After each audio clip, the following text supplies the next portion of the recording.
My name is Sanya, and this won't be a long live.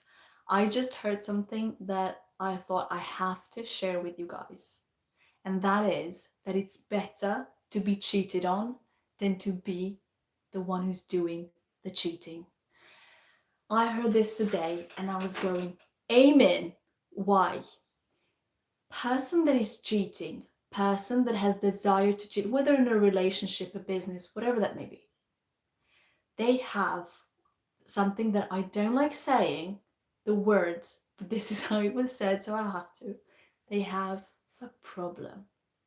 They have imagine what has to go through you, what type of person you need to be, what emptiness do you have to feel inside, what secure insecurities you need to, oh, someone needs to confirm I'm great, someone needs to confirm I'm worthy, someone needs to, what is it with you, not every one of you, but with the cheater, that they have to cheat?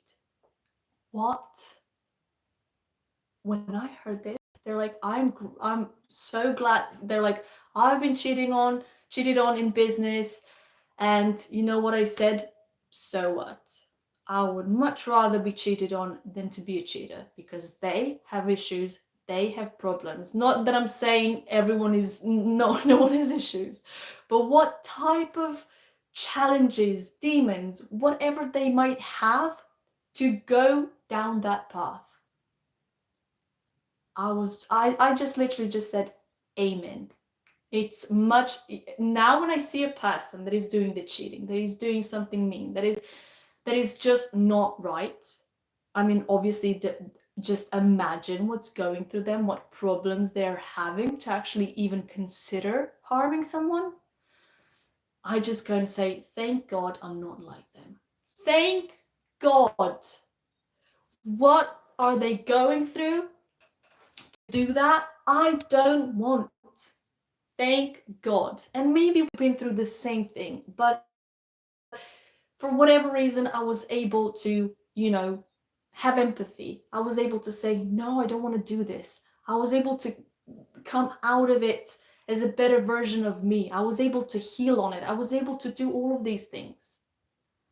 So, if you're one of the people that have been cheated on, just say, listen, it's better than to be and going through whatever they are going through to think that that's okay. Me knowing that's not okay, me knowing that it's not good for you to cheat on someone else is already better than to be the person who's doing the cheating. So if you went through this, if you're struggling with this, if you've been burnt by this, just go through that thinking they have serious problems to do that. And also, there are a lot of them who are afraid to be caught. I'm not saying everyone, but a lot of them have to be cautious, have to be like, whoa, what if I get discovered? What if someone finds out? What if they also have this now after everything? These are also demons that are going, oh, I must not get caught, oh, I must be more cautious, or that's a hell in itself to live in. That even that, let alone everything else. So if you've been cheated on, just know it's not you, because person that wants to cheat, they're gonna cheat even if you're the best, the most beautiful, the kindest, the smartest, the anything in the world. You can be the best person in the whole world. Cheaters will cheat. It has nothing to do with you.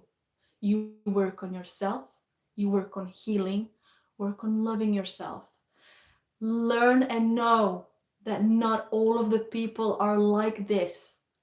But because of your insecurities, I'm assuming, lack of self love, lack of healing, approaching people with fear, you're probably vibrating in a way that you'll have more experiences with that type of people with you in your life, which does not mean that you should, let that be your starting point. Don't now, oh, I blame myself. No, no blaming. Work on yourself, work on your healing, your self love, your confidence, raising your vibration, so that you can actually align with people that won't cheat on you, align with people that won't harm others, align with people that are going to be the kindest, the best people you've ever met in your entire life. The only reason if you keep running into cheaters is because you're vibrating low. And if you have that fear inside of you, and if you approach a relationship with insecurities and fear, you'll get more people that will be affirming that will be like, yes, you're not worthy, yes, you should fear more, yes, you should feel more insecure, yes, you're not worth it. It all comes from you. Again, no blaming, no judging, no one taught you better. Don't blame yourself, don't feel guilt. Accept the feelings that you feel now. We all have these emotions for reasons, as a guidance. Your emotions will go. Listen to yourself. I'm in fear. I'm feeling insecure. The emotions are our first manifestation. What do I want to have more in my life? Do things that make you feel relieved, that give you joy, that give you peace. It doesn't have to be the joy, the biggest joy, the happiness. Even if you feel relief, that's already better. Work on that self-talk with yourself. Work on your emotions the most, because that's what you'll be having in your life. How do you feel most of the time?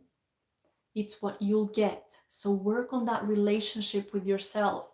Work on encouraging yourself, cheering yourself on, healing yourself, getting the emotions that being good to yourself. If you have some certain trauma emotions that are now deep inside of you and you're not letting them out, you're not being good to yourself.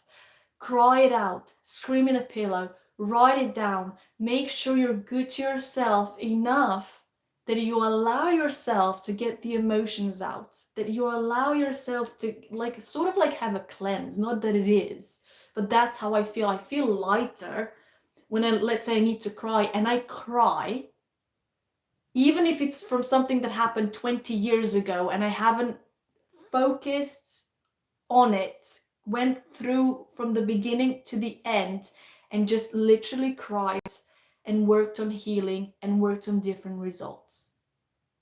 So that's all I wanted to. Crying it out really helped me a lot back then. Crying it out is healing, you guys. It's healing. Perry, it's healing. We have, I don't know if this is an interesting fact. I don't know if you know. When we cry from happiness and when we cry from sadness, basically when we cry from higher or lower vibration, the structure of the tear is also different. But tears, crying is healing. And the amount of kids that were taught, don't cry, especially for guys, don't cry, you're a boy, or don't cry, how dare you cry, you're a boy, be strong, be tough. Crying is the healing part. I have healed from a lot of traumas. How much time do I have left? Don't have time to tell you, no, about certain things.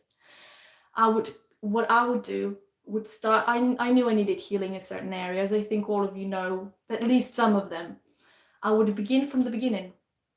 How it happened, where it happened, what happened, literally through every single detail I could possibly remember. And the more you write about it, the more you remember. I even remember things that I forgot that happened.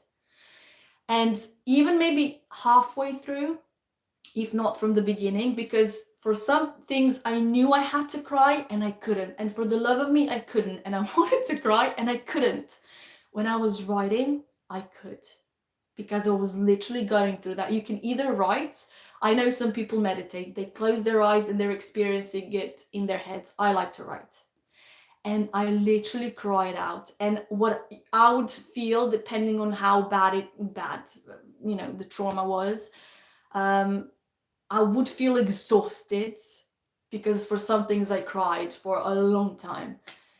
But after, sleeping in the evening, day or two, naps, whatever, after 2-3 days, just the clarity, I mean, the lightness comes from crying as well, but because it comes from exhaustion as well, if you're gonna do this, make sure you can do it when you can have a nap afterwards, or when you're going to bed soon afterwards, so you can recharge. There's nothing like it, nothing. And there were some traumas that I needed maybe a week to sort of go through them. For some, it took 2 minutes, depending. Again, what I did, I went from the earliest bad memory I can remember, and then the bad one after that one, and the bad. So it didn't have to be anything necessarily, I don't know how much traumatic. I just wanted to go through all of them. So I went from the earliest, literally started from the beginning, and then I just went, what do I think happened after that? Obviously, we don't necessarily remember the timeline, but what we think, sort of. And that's what I went through. So yeah, does that meditation really work though? Because I feel meditation is just trying to pause whatever you're going through, and then it just gets worse after meditation. Oof. I literally don't have the time for this a lot because I have to pick my daughter from school. I will make a live about this tomorrow. And meditation, I'll just say it quickly. I said meditate on because they're experiencing in their heads. Meditation does not mean stopping your thoughts unless they're not serving you. But what meditation usually is like in the beginning is going through the emotions, is going through the things that maybe hurt you, is going through maybe even discovering stuff about you. What will happen later though is maybe you'll have some certain thought. Let's say you'll have a thought, I'm an idiot. I'm just giving you an example. And then you tell yourself, okay, is this something I really want to participate in? Is this something that will actually benefit me? Is this something that, or maybe you're worrying for someone else's safety, but your worrying will not help this person. Worry does not equal care. Worrying is just making you feel more fearful, having hell in your head, etc., etc. So in meditation does not mean stop thinking about things. It means being in the present, even if that means, going through certain traumas so you can heal, even if that means figuring out, oh, why did this come from? Why did it happen? So it doesn't, but you're still in this present moment. You're still, curious, empathy, trying to figure yourself out, trying to figure out everything. And then later, once you resolve certain things, then you're just practicing being in this moment. You can also have a mantra, whether it's like gratitude, love, and every time you have a thought that is not serving you, you can go back to this. But what meditation does in time is when you have a thought that is not serving you, you tell yourself, you can recognize it straight away, and you can say, I don't want to participate in this. This is not serving me or anyone else. So it's not like a trauma, crying, healing part, nothing. I'm not participating in this. I'll focus on something better. I'll just let that thought carry on. So I'll go through more of this tomorrow. I'll actually, do I have to take a screenshot? I think these messages will stay later. I just took it just in case. So yeah, it just depends on how you do it, or maybe maybe you learned something. There are people that are not teaching this properly anyway. Let's just start from there. So I'll do this tomorrow because now I really have to go. But I'll save this live. If there's anything you want to look back on, it just needs to process, does these things automatically, goes private, but I'll switch it back on to public if you want to go through this again. But again, I'll come tomorrow, and then I'll talk about meditation a bit longer because I'm trying to hurry here, and I don't know how much this is helpful, but I think I said the basics, and then I'll cover more tomorrow, day after, but I think tomorrow. So yeah, love you so much. See you next time. I'm gonna go pick my little girl up. Bye.